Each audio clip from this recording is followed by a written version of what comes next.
क्या आपको पता है प्रसूति रोग यानी प्रसूति का बुखार आपकी पत्नी, आपकी बेटी, आपकी माँ बहन, आपकी बहू, इन सभी की ज़िंदगियों को किस कदर खोखला कर रहा है।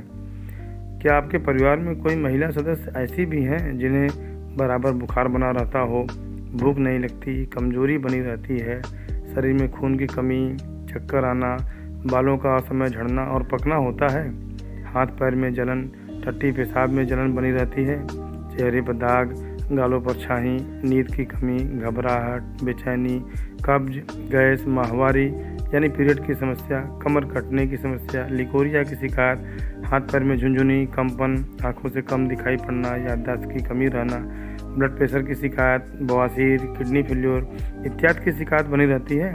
यदि ऐसा है तो आपके फैमिली मेम्बर को प्रसूति का रोग हो सकता है। आज की वीडियो में हम इसी टॉपिक पर चर्चा करने वाले हैं। नमस्कार दोस्तों, मैं डॉक्टर रंजीत केसरी, नाड़ी विशेषज्ञ तथा CEO एंड को फाउंडर ऑफ हेल्थ का वाईफाई, और आप देख रहे हैं हेल्थ का वाईफाई चैनल। दोस्तों, आज का जो टॉपिक है यानी प्रसूति का रोग, इसका सेशन बहुत ही सुंदर होने वाला है। आज की वीडियो आपकी ज़िंदगी को पूरी तरीके से बदल कर रख देगा, आपके पारिवारिक जीवन में खुशियाँ ही खुशियाँ भर देगा। आज का सेशन आपको आप ही के परिवार के स्वास्थ्य के बारे में बेहद नज़दीक से रूबरू कराने वाला साबित होगा। मैं इस टॉपिक पर आगे बढ़ूं उससे पहले मैं आपसे 2 बातें कहना चाहूँगा। उसमें मेरी आपसे एक विनती रहेगी, दूसरा आपसे एक नाराज़गी भी है।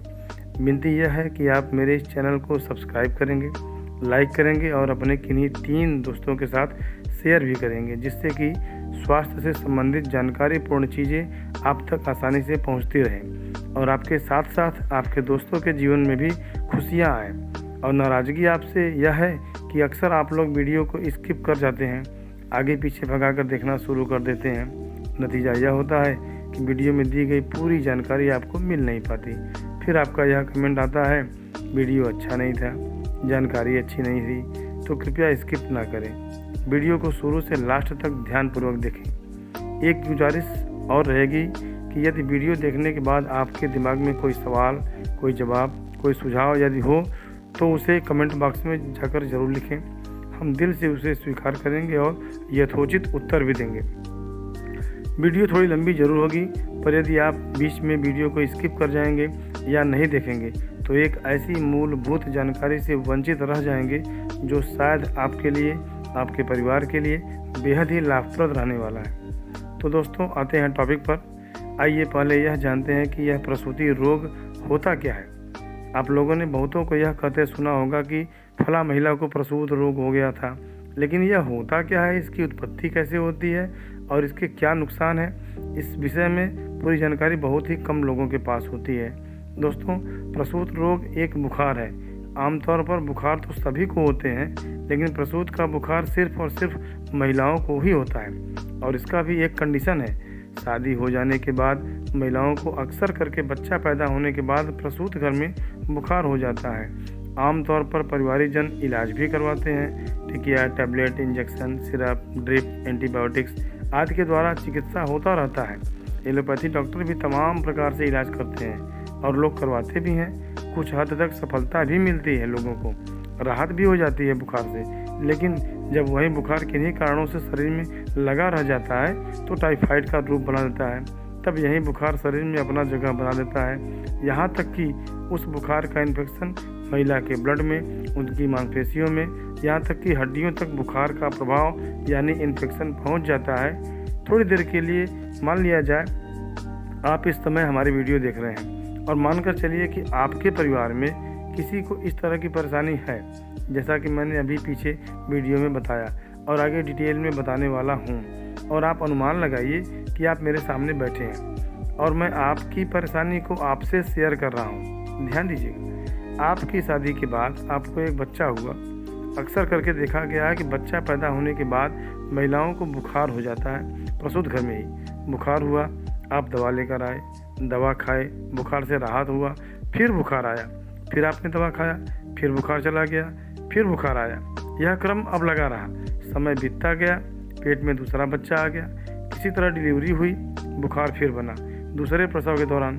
अब जबकि पिछला बुखार पहले से ही लगा पड़ा है, इस बार दोबारा से बुखार ने जकड़ा, शरीर कमज़ोर हुआ, शरीर में खून की कमी हुई, शरीर में सूजन होने लगी, खून में गर्मी हुई, हाथ पैर में जलन हुआ, टट्टी पेशाब में जलन हुई, बाल असमय झड़ने और पकने लगे, आँखों से कम दिखाई देने का संकेत मिलने लगा, याददाश्त में कमी आने लगी, नींद में समस्या उत्पन्न हो गई, बढ़िया नींद नहीं आती है, भूख लगना बंद हो गया, मुंह का स्वाद फीका हो गया, जैसे मुंह में किसी ने मिर्चा भर दिया हो, मुंह का स्वाद तीखा और फीकापन लगने लगे, भोजन का रस और स्वाद ना मिले, शरीर में चिड़चिड़ापन का भाव उत्पन्न हो जाए, शरीर में सुस्तीपन, शरीर का फिगर बिगड़ गया, बॉडी वेट बहुत कम हो गया, डाइजेशन बिगड़ गया, किसी किसी को बवासीर की शिकायत हो गई, किसी को खूनी तो किसी को बादी हो गई, बवासीर के दौरान मस्ते हो गए, किसी किसी को पीरियड की बहुत शिकायत हो गई, मासिक धर्म के दौरान, पीरियड के दौरान बहुत तेज़ी से पेड़ू और पेट के आसपास के हिस्से में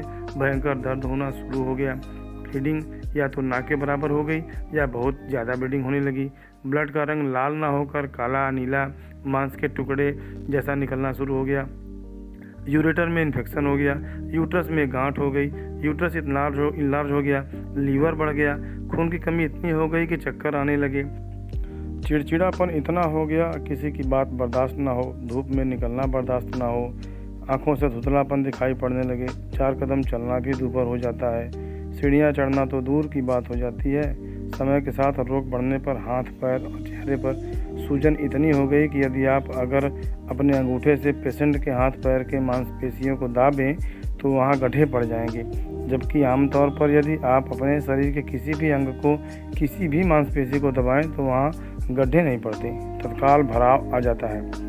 रोग ज़्यादा बढ़ने पर, फेफड़ों में बहुत अधिक संक्रमण हो जाने पर किसी किसी महिला को बहुत सूखी खांसी तक आने लगती है, इतनी तीव्र खांसी आती है कि खांसते खांसते आँख मुंह लाल हो जाए, चेहरा तमतमा जाए, आंखों से पानी गिरने लगे, सीने में दर्द होने लगे, यहाँ तक कि देखा गया है किसी किसी महिला का कपड़ा भी गीला हो जाता है, यानी पेशाब तक छूट जाती है, किसी किसी को पथरी की शिकायत हो गई, किसी को किडनी में तो किसी को गॉलब्लैडर में पथरी की शिकायत हो गई, हाथ पैर में झुनझुनी, कोई काम करने में मन न लगे, शरीर में उत्साह न रहे, शरीर निस्तेज हो जाए, चेहरा फीका पड़ जाए, डॉक्टरों द्वारा रिपोर्ट्स वगैरह करवाने पर थायराइड की शिकायत मिल जाए, डायबिटीज़ की शिकायत हो जाए, ब्लड प्रेशर बढ़ जाए, शरीर पर लाल चकत्ते दाने निकल जाएं, खुजली और चमड़ी पर रेशेज पड़ने लगे, आँख के नीचे काले धब्बे पड़ जाएं, चेहरा मुर्दा सा दिखने लगे। इतना सब कुछ हो जाने के बाद किसी किसी को किडनी की प्रॉब्लम हो जाए, किडनी फेल होने लगे, पेशाब में रुकावट, जलन इतनी बढ़ जाए कि डायलिसिस की बारी आ जाए। यह सारी शिकायतें होती हैं एक प्रसूत बुखार होने वाली रोगी के अंदर। अब आप अनुमान लगाइए, मैं यह नहीं कहता कि आप ही के परिवार में यह चीज़ें हैं, लेकिन अगर ऐसी कोई शिकायत आपके परिवार या आपके जान पहचान के किसी महिला के साथ ऐसा हो रहा है तो मानकर यहीं चलिए कि उनको प्रसूत का बुखार है। एक अकेला प्रसूत का बुखार जो कि शुरुआती दौर में एक बच्चा उत्पन्न होने के बाद बुखार लगता है, आगे का 2 साल, 4 साल, 6 साल, 10 साल, 20 साल का समय बीतने के पश्चात यही बुखार न जाने कितनी शाखाएं बना लेता है। वह अकेला पिछला बुखार एक छोटा सा बुखार का पौधा जो कि समय के साथ बढ़ते बढ़ते इतनी रोगों को लेकर एक विशाल वृक्ष बन जाता है। अब कोई भी आदमी या परिवार अपने फैमिली पर्सन को लेकर इलाज के लिए दौड़ता है। तमाम प्रकार के जांच डायग्नोसिस होते हैं, अल्ट्रासाउंड होते हैं, सीटी स्कैन होता है, एमआरआई होती है, ब्लड टेस्ट कराए जाते हैं, सीबीसी विडाल होते हैं, एलएफटी टेस्ट और क्रिएटिनिन की जांच कराई जाती है। डॉक्टर दवा करते करते और तीमारदार दवा करवाते करवाते थक जाते हैं। रोगी की मानसिक स्थिति इतनी बिगड़ जाती है कि डॉक्टर मरीज की हालत को देखते हुए उन्हें पागल तक करार कर देते हैं, क्योंकि रोगी की मानसिक स्थिति बिल्कुल फ्रेश नहीं रहती, वह अपना संतुलन नहीं बना पाती, सारी इंद्रियां साथ छोड़ने लगती हैं। उस अवस्था में परिवार वाले भी साथ छोड़ देते हैं। ऐसी दशा हो जाने पर रोगी महिला को इतना तेज गुस्सा आता है कि घर में यदि एक बर्तन भी गिर जाए तो वह चिड़चिड़ा सी उठती है। इस कंडीशन में डॉक्टरों के कहने के अनुसार इनका तो सब कुछ बिगड़ गया।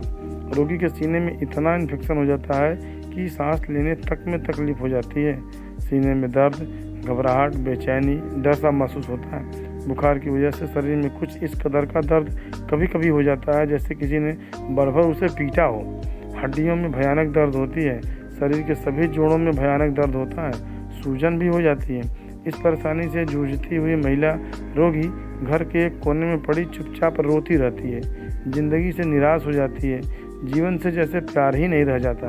जीने से अच्छा उन्हें मरना ज़्यादा बेटर लगता है। अब किसी किसी रोगी की ऐसी स्थिति भी आती है कि उन्हें लिकोरिया की शिकायत हो जाती है, और लिकोरिया की शिकायत इतनी बढ़ जाती है कि शरीर से कैल्शियम निकलने लगता है, बोन कैल्शियम टट्टी पेशाब के रास्ते निकलने लगता है। उसमें भी कई कंडीशन होती हैं, किसी किसी को चावल के धोवन की तरह, तो किसी को माड़ की तरह, किसी को बहुत ज़्यादा पीला नीला, बच्चों के नाक कफ जैसा गाढ़ा, खींचो तो लंबा तार जैसा हो जाए, लाशा की तरह। ऐसा कंडीशन हो जाने पर मूत्र पथ में इन्फेक्शन, जलन, खुजली महिलाओं को हो जाती है। उस कंडीशन में गर्भाशय में दोष हो जाता है। किसी किसी को देखा गया है कि उठते बैठते गर्भाशय बाहर निकलने को मार करता है। एक प्रकार से लोग शरीर बाहर निकलना कहते हैं, ऐसा गांव देहात में लोग कहते हैं। ऐसी भी कंडीशन हो जाती है। इस कंडीशन में अगर एलोपैथ डॉक्टर के पास आप जाएं तो डॉक्टर ये कहकर ऑपरेशन की सलाह देते हैं कि इनके शरीर से तो प्रोटीन जाने लगा, इसका कोई इलाज नहीं, ऑपरेशन कराना ही होगा। अब कई लोग तो ऑपरेशन करवा भी लेते हैं, लेकिन ऑपरेशन करवा लेने से या यूट्रस निकलवा देने से ज़रा सोचिए कि क्या शरीर की सारी समस्याएं ख़त्म हो जाएंगी, सारे इन्फेक्शन ख़त्म हो जाएंगे? जी नहीं, क्योंकि प्रसूत रोग तो अपने आप में एक वृक्ष बना पड़ा हुआ है। और जितने भी रोग का नाम मैंने बताया, जितने भी रोग का नाम आपने सुना, वह सारे तो उस बुखार रूपी वृक्ष की शाखाएं हैं। अगर पेड़ की कोई शाखा आपको तकलीफ दे रही है, तंग कर रही है, तो आप एलोपैथिक दवा के द्वारा तत्काल उसे तलवार की तरह काट दें। थोड़ी बहुत राहत मिल जाए तो क्या पेड़ की जड़ खत्म होगी? क्या दूसरी शाखा फिर नहीं बनेगी? जैसे कि सिर दर्द बहुत हो रहा है, आंखों में जलन है, पानी टपकता है, अब उसका इलाज करने जाएंगे तो डॉक्टर उसका इलाज करेगा, चश्मा भी लगा देगा, फिर कहेगा आपकी नज़र कमज़ोर हो रही है। फिर आप कल क्या कहेंगे कि कब्ज की शिकायत है, गैस की शिकायत है, तो उसका डॉक्टर इलाज करेगा। खून की कमी है, शरीर में इन्फेक्शन बना पड़ा है, हाथों पैरों में झुनझुनी हो रही है, तो आप उसके लिए डॉक्टर से कहेंगे तो डॉक्टर उसका इलाज करेगा और जांच वगैरह करवाएगा। जांच के दौरान यदि कहीं आपके शरीर में क्रिएटिनिन की मात्रा बढ़ गई तो किडनी की समस्या बन जाएगी, डॉक्टर डायलिसिस की सलाह देना शुरू कर देगा। इस तरीके से तो तमाम प्रकार की, कम से कम हम समझते हैं कि मैंने आपको 40 प्रकार से ज़्यादा प्रकार के रोग के नाम बताएं जो कि प्रसूत बुखार के ही लक्षण हैं। यह सारे लक्षण उस प्रसूत बुखार की अलग अलग शाखाएं हैं। अब अलग अलग शाखाओं को अगर आप काटते रहेंगे तो जीवन भर आप ऑपरेशन ही कराते रहेंगे, शरीर को कटवाते ही रहेंगे। हर रोग के लिए सिर्फ ऑपरेशन, डॉक्टर ऑपरेशन के लिए तो तैयार बैठा ही है, फिर आप करवाते रहो ऑपरेशन। इस तरीके से तो और इस प्रकार की इलाज से प्रसूत रोग का जड़ जाएगा ही नहीं, जीवन भर नहीं जाएगा, और रोगी अपनी बाकी बची ज़िंदगी तिल तिल करके मरते हुए बिताने के लिए मजबूर हो जाएगी।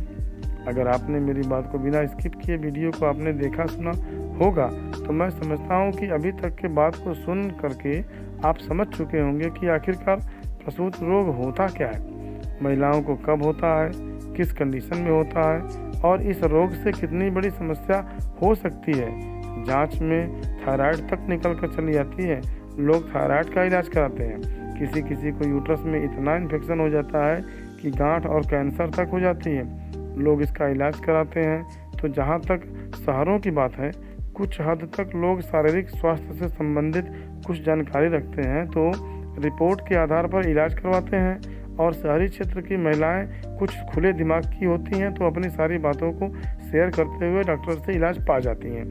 पर ग्रामीण क्षेत्र की कुछ महिलाएं, या बल्कि समझिए कि 90% महिलाएं ऐसी होती हैं। और आगे मैं जो कुछ कहने वाला हूं वो यह कि भारतीय समाज की जो महिलाएं होती हैं, चाहे वह शहरी हो या ग्रामीण, संस्कारवश या लज्जावश शरीर की सारी दुखों को, सारी तकलीफ़ों को वह झेलती रहती हैं।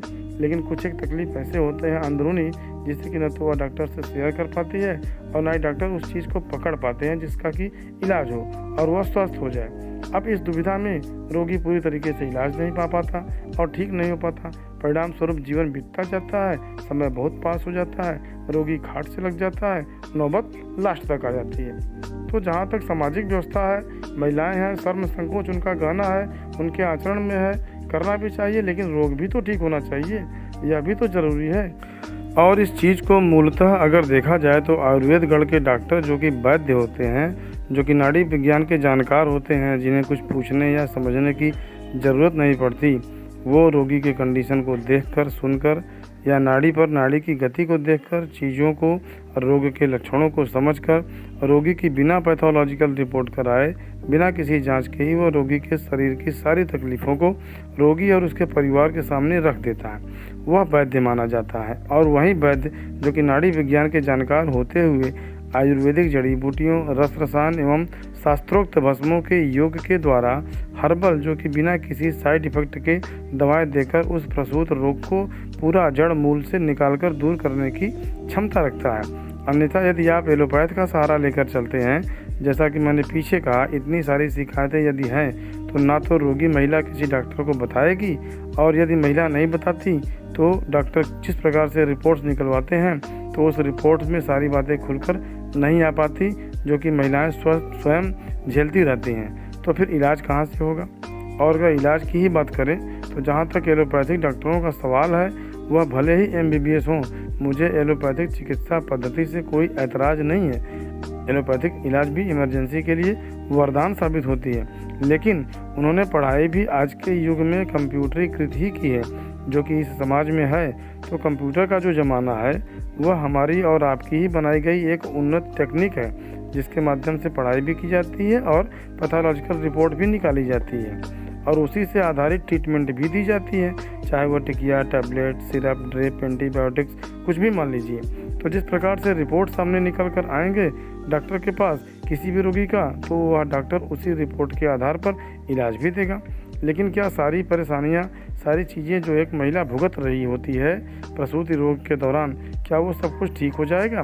बल्कि होता यह है कि डॉक्टर हमेशा हर रोग के लिए ऑपरेशन का सलाह देगा। प्रसूत रोग के इन्फेक्शन के बढ़ने से अगर आपकी किडनी या गॉलब्लैडर में पथरी हो गई तो भी आपको ऑपरेशन की सलाह देगा। यूरेटर में प्रॉब्लम हो गई तो यूट्रस में प्रॉब्लम हो जाने पर बच्चेदानी निकलवाने के प्रावधान आपको बताएगा। अब अगर डॉक्टर हर रोग के लिए सिर्फ ऑपरेशन बताएगा तो फिर शरीर के किस किस अंग को आप कटवाएंगे?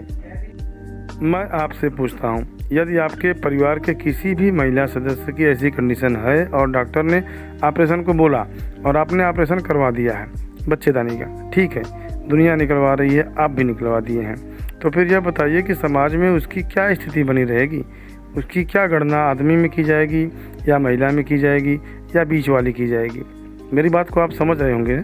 तो क्या यही एक विकल्प बचा है, सिर्फ ऑपरेशन, या उसका कोई दूसरा विकल्प भी है जिससे कि सारी तकलीफ भी ख़त्म हो जाए, प्रसूति का रोग भी दूर हो जाए, इन्फेक्शन भी हट जाए, ब्लड की जो गर्मी है वह भी शांत हो जाए, टट्टी पेशाब में जो जलन है वह सब भी शांत हो जाए, शरीर नॉर्मल हो जाए, फेफड़े स्वस्थ हो जाएं, खून बनने लगे अंदर से स्वयं। बाहर से आप कितना खून चढ़ाएंगे? अब यदि मान लिया जाए आप अपने पेशेंट का ब्लड जांच कराते हैं और उनके हीमोग्लोबिन का स्तर केवल 9 ग्राम या 7 ग्राम हीमोग्लोबिन पाया जाता है, उस कंडीशन में डॉक्टर आपको ब्लड चढ़ाने की सलाह देंगे, 2 यूनिट 4 यूनिट जो भी हो। तो क्या ब्लड चढ़ा देने के बाद स्थिति फिर संभल जाती है या संभल जाएगी? जी नहीं। इन्फेक्शन शरीर में बना पड़ा है, तो जो ब्लड आप चढ़ाएंगे वह भी समय के साथ फिर ख़त्म हो जाएगी।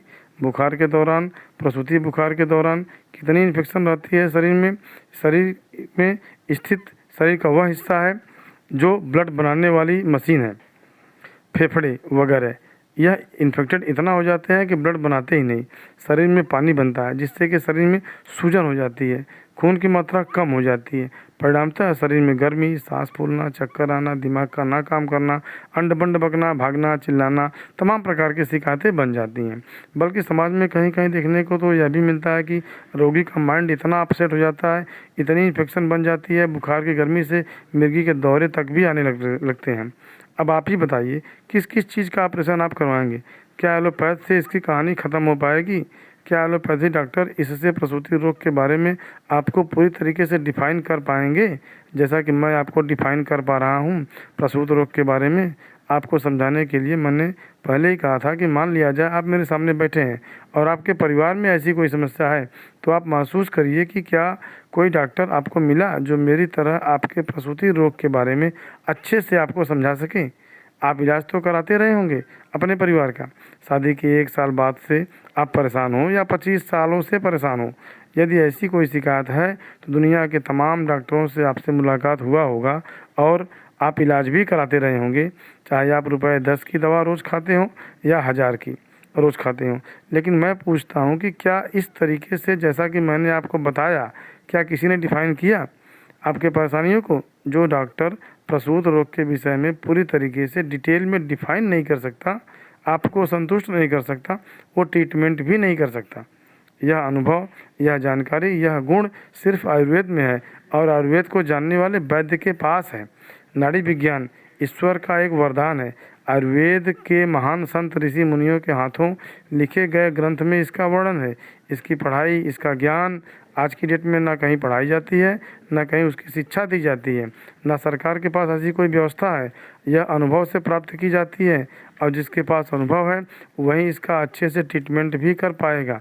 प्रसूति रोग की सारी परेशानियों को, सारे इन्फेक्शन को दूर करने की क्षमता केवल और केवल आयुर्वेद में ही है। चिकित्सा जगत में आज दुनिया भर के लोगों के लिए सबसे बड़े दुख की बात यह है कि डॉक्टर तो आज हर कदम कदम पर आपको मिल जाएंगे, लेकिन वैद्य अगर आप दिन में दीपक लेकर ढूंढे तो शायद ही कहीं इक्का दुक्का सुनने को मिले आपको। दोस्तों, यह धरती मृत्युलोक है और यहाँ पर कोई भी पर्सन रोग मुक्त नहीं, चाहे वह छोटा बच्चा हो अथवा बूढ़ा। रोग सबको अपने शिकंजे में ले रखा है। किसी का रोग छोटा है, दिखाई नहीं देता, किसी का बहुत बड़ा है जो सबको दिखाई देता है, लेकिन रोग है सभी को, आप माने या ना माने। बात अगर आयुर्वेद की महत्ता की करें तो मैं एक छोटा सा उदाहरण आपको देना चाहता हूँ। पिछले साल जिस तरीके से कोरोना ने पूरी दुनिया में तांडव मचा रखा था, उस समय यदि आयुर्वेद ना होता, योग ना होता, नीम, गिलोय और तुलसी ना होती तो दुनिया भी शायद ना होती। आयुर्वेद की प्रामाणिकता का इससे बड़ा जीता जागता सबूत और मैं कुछ नहीं दे सकता। अब इतनी सारी बातें कह चुकने के बाद मैं समझता हूँ कि आप लोग भली भांति समझ गए होंगे कि प्रसूति रोग होता क्या है और हो जाने के बाद वह लाइफ में कितनी क्रिटिकल समस्याएं आपके सामने उत्पन्न कर सकता है। और समाज में ना जाने कितनी ही महिलाएं, चाहे वो ग्रामीण हो चाहे शहरी, अक्सर करके वह कष्ट भोगती रहती हैं।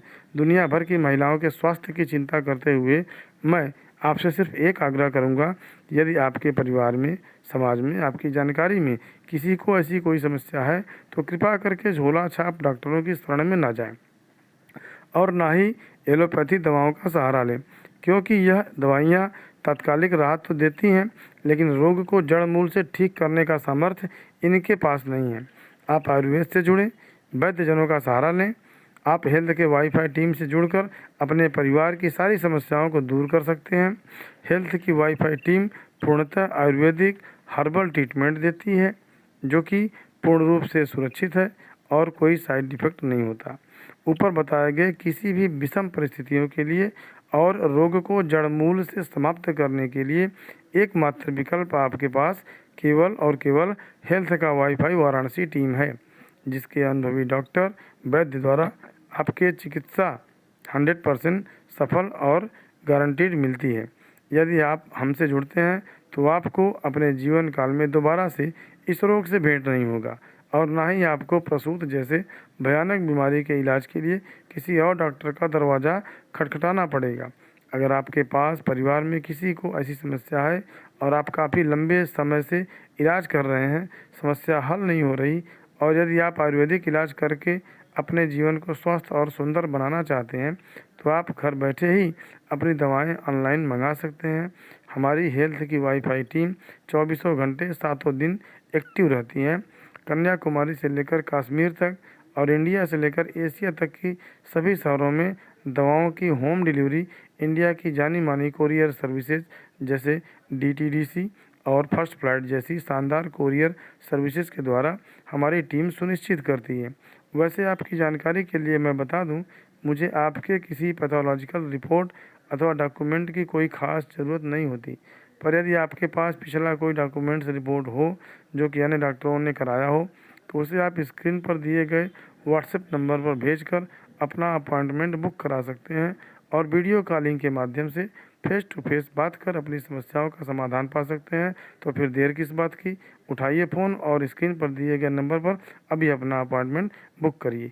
नमस्कार।